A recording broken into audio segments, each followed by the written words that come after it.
अस्सलाम वालेकुम। आज के लेक्चर में हम पढ़ेंगे gases exchange in humans. Last lecture में हमने पढ़ा था गैसेस एक्सचेंज इन प्लांट्स। उस लेक्चर में हमने क्या देखा कि प्लांट्स के अंदर वेल डिफाइंड मैकेनिज़म्स नहीं थे जिसके थ्रू वो गैसेस एक्सचेंज करते। तो उनके अंदर जो मैकेनिज़म्स थे वो लेंटिसेल्स स्टोमेटा के थ्रू वो गैसेस एक्सचेंज परफॉर्म करते थे। तो आज के टॉपिक में हमने ये देखना है ह्यूमंस के अंदर गैसेस एक्सचेंज के क्या मैकेनिज़म्स हैं, कौन कौन से ऑर्गन्स हैं जिनके थ्रू वो गैसेस एक्सचेंज करते हैं।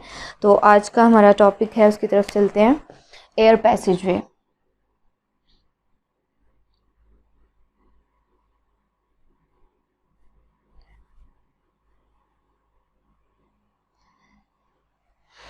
एयर पैसेजवे का मतलब क्या है? एयर पैसेजवे के अंदर वो तमाम पार्ट्स आते हैं जिसके थ्रू बाहर जो आने वाली एयर है उसने अंदर आना है बॉडी के, ठीक है। उसके बाद लंग्स में आती है, वहाँ पर लंग्स में आने के बाद गैसेस एक्सचेंज होता है, ठीक है। लंग्स के अंदर गैसेस एक्सचेंज होता है और उसके बाद दोबारा से एयर जो है वो दोबारा बाहर चले जाती है, ठीक है। अब हमारे ऑर्गन्स ऑफ रेस्पिरेटरी सिस्टम कौन कौन से ऑर्गन्स हैं तो उसकी बात कर लेते हैं। किन ऑर्गन से हमारा रेस्पिरेटरी सिस्टम बनता है, इसको हम रेस्पिरेटरी सिस्टम भी कह सकते हैं एयर पैसेजवे को, ठीक है। तो organs of air respiratory system देखते हैं। Organs of respiratory system,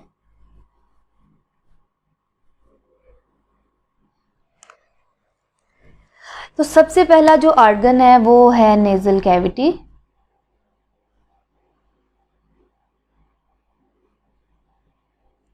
nasal cavity actually ये क्या है, हमारे नोज़ को कवर करता है नेज़ल कैविटी, ठीक है। और नेज़ल कैविटी डिवाइड होता है टू ओपनिंग्स में,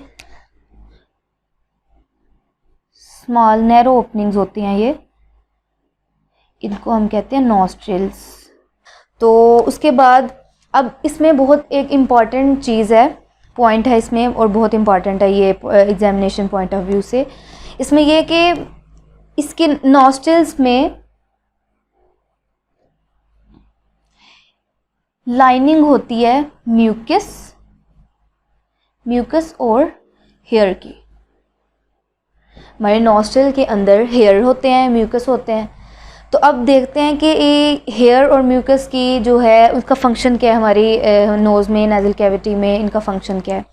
अच्छा, अगर हम देखें जो इनकमिंग एयर है, जो बाहर से हवा आ रही है हमारे नाक में जब जाएगी, तो ये जो बाल हैं हमारे नाक में, ये क्या करते हैं, जो अब हवा जो है बाहर से आ रही है उसके अंदर डस्ट पार्टिकल्स हैं और भी काफ़ी डस्ट, उसके अंदर ऐसी चीज़ें हैं जो हमारे लिए फेटल प्रूव हो सकती हैं, ठीक है, अगर वो अंदर हम इनहेल कर सकें उसको, विंड पाइप में चले जाएं तो हेयर क्या करते हैं, जो आने वाली एयर में डस्ट पार्टिकल्स हैं उनको फ़िल्टर कर देते हैं, ठीक है, उसको हेयर ट्रैप कर लेते हैं डस्ट पार्टिकल्स को। इसके बारे में हम क्या कह सकते हैं, ट्रैप्स डस्ट पार्टिकल्स, ठीक। अच्छा, उसके बाद देखते हैं म्यूकस क्या करता है। अब जो इनकमिंग एयर है मे बी वो ड्राई हो सकती है, एयर ड्राई हो सकती है, तो हमारे नोज़ में नेज़ल कैविटी में आने के बाद एयर को, जो अगर वो ड्राई एयर है उसको मॉइस्चर भी करना पड़ता है, तो म्यूकस क्या करता है, उसको मॉइस्चर प्रोवाइड करता है, ठीक है। इसके अलावा ये क्या करता है, एयर को, जो इनकमिंग एयर है उसको वार्मथ प्रोवाइड करता है, उसको उसके टेम्परेचर को बॉडी के टेम्परेचर के इक्वल कर देता है, ठीक। ये इसके फंक्शंस हैं। तो ये काफ़ी इंपॉर्टेंट शॉर्ट क्वेश्चन है कि नॉस्ट्रिल्स में, नेज़ल कैविटी में हेयर और म्यूकस का क्या फंक्शन होता है, ठीक है। अच्छा, उसके बाद जो हमारा ऑर्गन है इसका रेस्पिरेटरी सिस्टम का, वो आता है फेरेंक्स। अब इसकी बात कर लेते हैं, फेरेंक्स।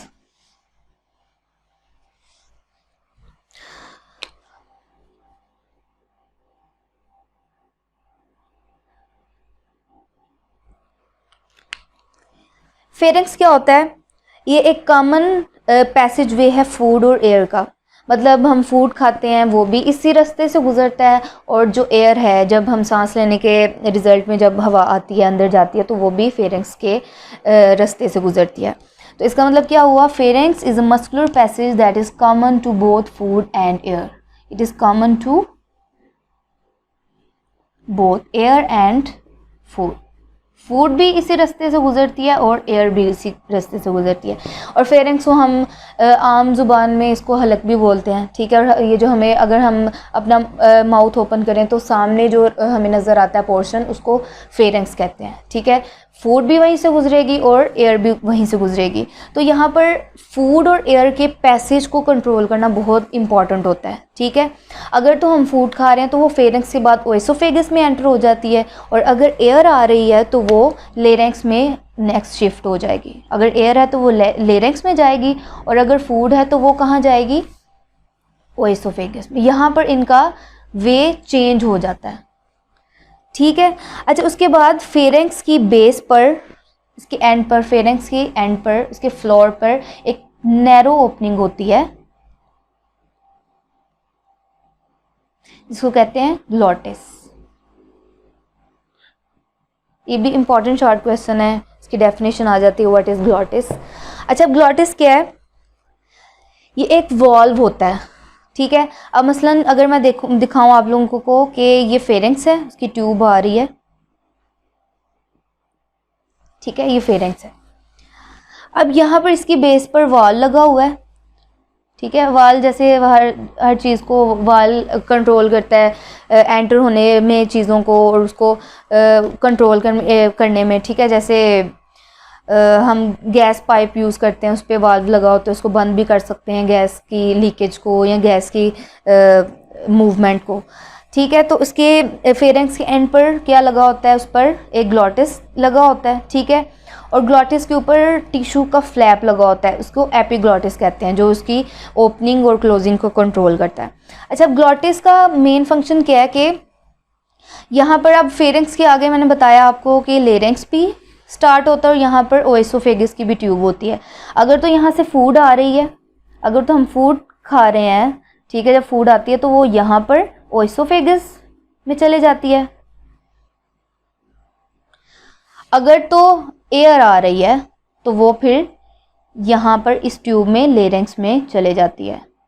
अब इस एपिग्लॉटिस का क्या फंक्शन होता है, वो जब फूड हम खाते हैं तो वो इस ग्लॉटिस, इस वॉल्व को बंद कर देती है ताकि वो लेरेंक्स में ना चली जाए। उसके बाद आता है लेरेंक्स, इसके बारे में देखते हैं लेरेंक्स क्या है, और ये बहुत इंपॉर्टेंट शॉर्ट क्वेश्चन आता है लेरेंक्स का। थर्ड ऑर्गन है लेरेंक्स,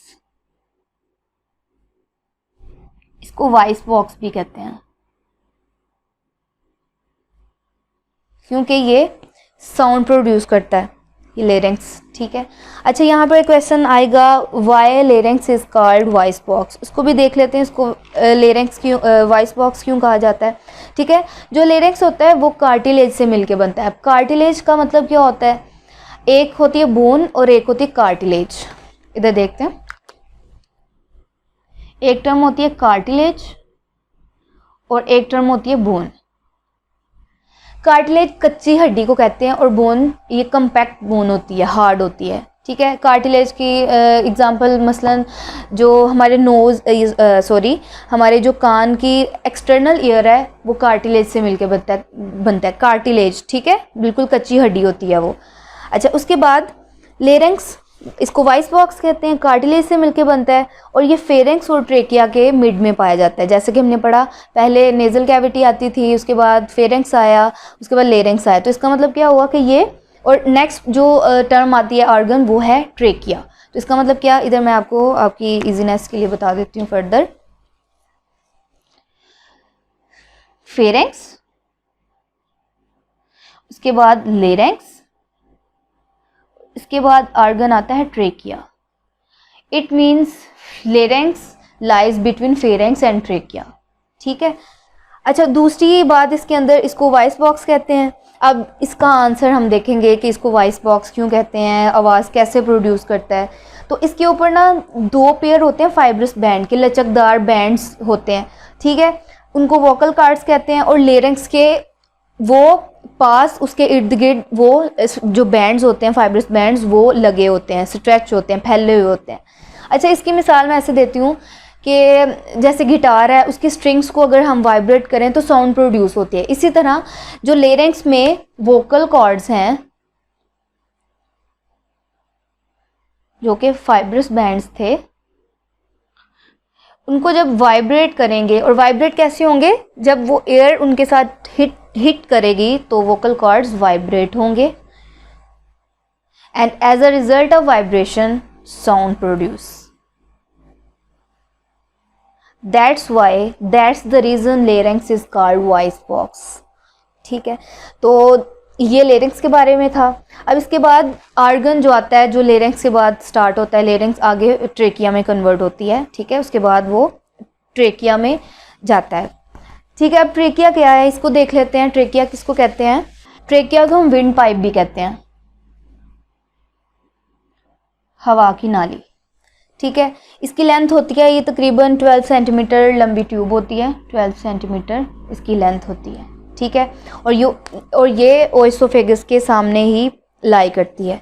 ठीक है, उसके सामने पाई जाती है। अब यहाँ पर एक इम्पॉर्टेंट चार्ट क्वेश्चन है, वो ये है कि ट्रेकिया की ट्यूब में, उसकी वाल में कार्टिलेजियस सी शेप्ड रिंग्स पाए जाते हैं। ये क्यों पाए जाते हैं?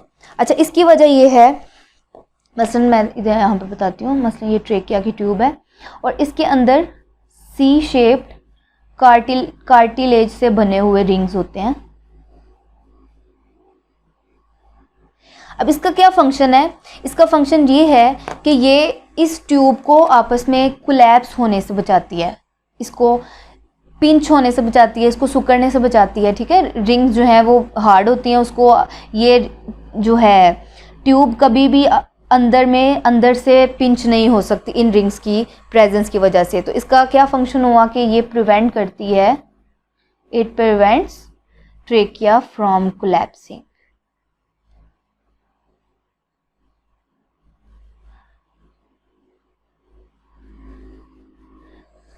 इवन जब इसके अंदर एयर भी नहीं होगी, मतलब जब ये ट्यूब खाली भी होगी, तब भी इसको ये कोलैप्स नहीं होने देती, ये जो सी शेप रिंग्स होती हैं इसके अंदर। ठीक है, अच्छा, उसके बाद ट्रेकिया के बाद ट्यूब जो है वो चेस्ट कैविटी में जाती है। ठीक है, और चेस्ट कैविटी में जाने के बाद ट्रेकिया 2 स्मॉलर ट्यूब्स में डिवाइड हो जाती है। ठीक है, यहाँ से मैं बताती हूँ, 2 स्मॉलर ट्यूब्स में डिवाइड हो जाती है, और इन 2 स्मॉलर ट्यूब्स को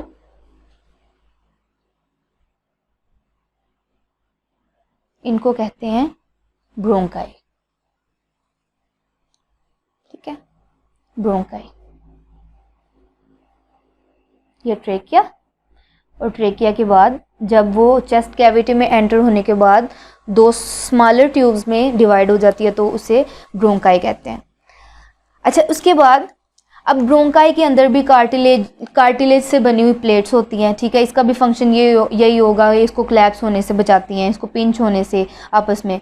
अच्छा, उसके बाद जो ब्रोंकस है वो लंग्स में एंटर हो जाती हैं। एक जो ब्रोंकस है वो एक लंग की तरफ एंटर हो जाएगी, और दूसरी जो ब्रोंकस है वो दूसरे लंग में ट्रांसफ़र हो जाएगी। अच्छा, ब्रोंकाई जब लंग्स में जाती है तो वो छोटे छोटे मज़ीद ब्रांचेस में, फाइन ट्यूब्स में कन्वर्ट हो जाती है, स्मॉलर ट्यूब्स में कन्वर्ट, इसकी मज़ीद ब्रांचेस बनने शुरू हो जाती हैं ब्रोंकाई के। इनको हम कहते हैं ब्रोंक्यूल्स। ब्रोंक्यूल्स क्या है? ब्रोंकाई की छोटी ब्रांचेस, उसको मज़ीद फर्दर जो उसकी डिवीजन होती है तो उसको ब्रोंक्यूल्स कहते हैं। अब ब्रोंक्यूल्स क्या करती हैं, वो जब वो मज़ीद पतली होना शुरू हो जाती हैं तो उसके अंदर जो रिंग्स थी, प्लेट्स थी, वो ख़त्म होना शुरू हो जाती हैं। ठीक है, अब ब्रोंक्यूल जो हैं वो उसके एंड पर छोटी फाइन ट्यूब्यूल्स में आखिरकार वो कन्वर्ट हो जाता है। इसको हम क्या कहते हैं? Alveolar duct.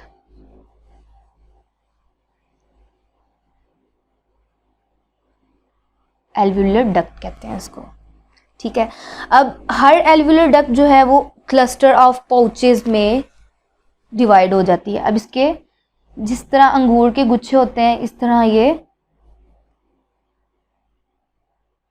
इसके पाउचेस बनना शुरू हो जाते हैं, क्लस्टर बनने शुरू हो जाते हैं। इनको क्लस्टर्स को हम कहते हैं एल्व्यूलाई। और सबसे इम्पॉर्टेंट जो ऑर्गन है रेस्पिरेटरी सिस्टम का, वो एल्व्यूलाई है, क्योंकि ये रेस्पिरेटरी सिस्टम के लिए एक मुकम्मल सरफेस प्रोवाइड करती है। गैसेस एक्सचेंज भी यहीं पे होना होता है, इसलिए सबसे मेन जो ऑर्गन है रेस्पिरेटरी सिस्टम का वो एल्वियोलाई है। ठीक है, तो ये रेस्पिरेटरी सरफेस बनाता है ह्यूमन बॉडी में एल्वियोलाई। ठीक है, अच्छा उसके बाद अब यहाँ पर गैसेस एक्सचेंज होना है। ठीक है, तो एल्वियोलाई के बारे में हमने क्या देखा कि एल्वियोलाई जो है वो एक थैली की तरह का सैक लाइक स्ट्रक्चर होता है। ठीक है, और एपिथेलियल सेल्स पर मुश्तमिल होता है ये। और इसके बाहर और सबसे इम्पॉर्टेंट जो इसमें बात है वो ये है कि जो एल्वियोलाई की इसका क्लस्टर होता है, उसके बाहर कैपिलरीज ने इसको सराउंड किया होता है। कैपिलरीज का नेटवर्क होता है। ठीक है, उसने इसको सराउंड किया होता है। अच्छा उसके बाद अब यहाँ पर गैसेस एक्सचेंज होना है। ठीक है, सबसे इस चैप्टर की इस टॉपिक की सबसे जो मेन बात है वो यहीं पे आती है कि यहाँ पर गैसेस एक्सचेंज होना है। वो कैसे होगा? अब क्या होता है कि हमारे हार्ट में से जो डीऑक्सीजनेटेड ब्लड है, हार्ट उसको लंग्स में लेके आता है, पंप करता है उसको लंग्स में।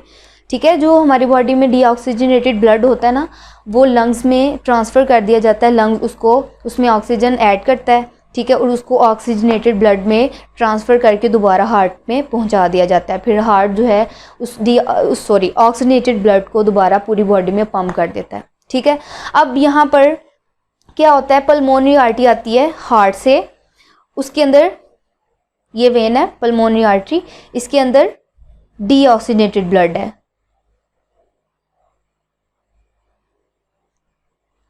डीऑक्सीजनेटेड ब्लड ऐसा ब्लड होता है जिसके अंदर ऑक्सीजन की कमी होती है। ठीक है, अब इसने लंग्स में आना है। ये जो पल्मोनरी आर्टरी है ये डीऑक्सीजनेटेड ब्लड लेकर लंग्स में आ जाती है। ठीक है, अच्छा लंग्स में आने के बाद ये आर्ट्रियोल्स में कन्वर्ट हो जाती है। लंग्स में आने के बाद पल्मोनरी आर्टरी आर्ट्रियोल्स में कन्वर्ट हो जाती है। अब इनके स्ट्रक्चर्स में चेंजिंग आनी है, एक स्ट्रक्चर दूसरे स्ट्रक्चर को बनाएगा। अब आर्ट्रियोल्स के बाद ये कैपिलरीज में चेंज हो जाती है।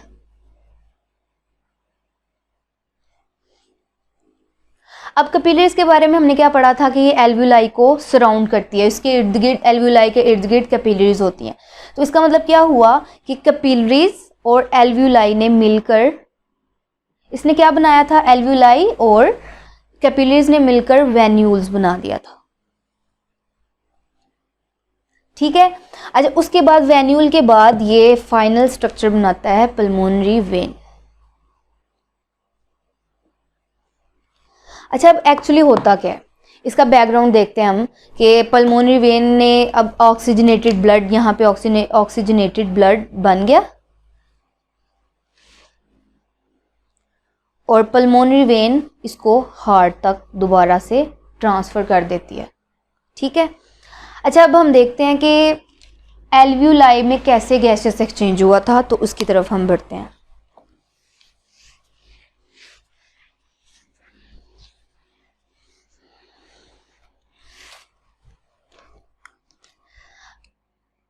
जो इनकमिंग एयर थी, जो बाहर से हवा आई थी, उसके अंदर ऑक्सीजन थी, कार्बन डाइऑक्साइड थी। ठीक है, एल्वियोलाई में ऑक्सीजन थी। ठीक है, और ब्लड जो कि डीऑक्सीजनेटेड ब्लड है, जिसने अब ऑक्सीजनेटेड ब्लड में चेंज होना है, इसके अंदर क्या है, अब इसमें कार्बन डाइऑक्साइड है। ठीक है, अब होता क्या है, अब यहाँ पर एक्सचेंज होगा एल्वियोलाई और ब्लड में। अब एल्वियोलाई क्या करेगी, वो ऑक्सीजन ब्लड को दे देगी और कार्बन डाइऑक्साइड जो है वो एल्वियोलाई में एंटर कर दी जाएगी। अब कार्बन डाइऑक्साइड में जो एल्वियोलाई में कार्बन डाइऑक्साइड है वो दोबारा से बैकवर्ड ऑर्गन्स में होती होती दोबारा से एक्सहेल कर दिया जाएगा नेजल कैविटी के ज़रिए से, नोज़ के ज़रिए से। ठीक है, अब ब्लड जो डीऑक्सीजनेटेड ब्लड होता है ना, वो ब्लू शेड देता है, उसका ब्लू कलर होता है। ठीक है, after mixing oxygen in blood in deoxygenated blood the shade changes from blue to red, ये रेड शेड हो जाता है।